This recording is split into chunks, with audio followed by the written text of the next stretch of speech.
Hey, in today's video I'm gonna show you how to connect your Google Sheets to n8n in under 2 minutes. Let's go. Inside of n8n, create a new workflow that's empty, then click on add first new step and type Google Sheets. You can choose any trigger or even action, but I'm just gonna choose the first one.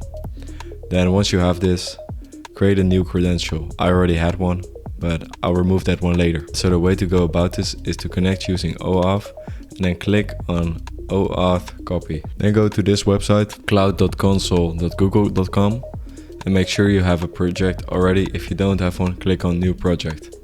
After that, type in Google Sheets, and once you get there, click on enable. If you've already enabled it, it will say manage. Then go to credentials. What you have to do here is click on create credentials, OAuth client ID, then click on web application, name it whatever you want, but I'm just gonna use it n8n1. And then the important part here is to click add URI and then paste what you just copied, which will be this.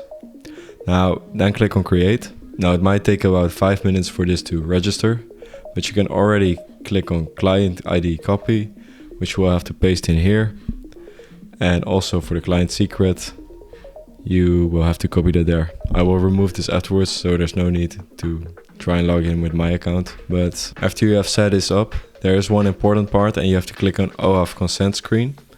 And then for audience, you have to make sure that testing is enabled with your own Gmail account that you're trying to log in with. If you don't have this, it will not. So once you have finished all the steps that I mentioned previously, you can click on sign in with Google, and then you have to choose your Google account.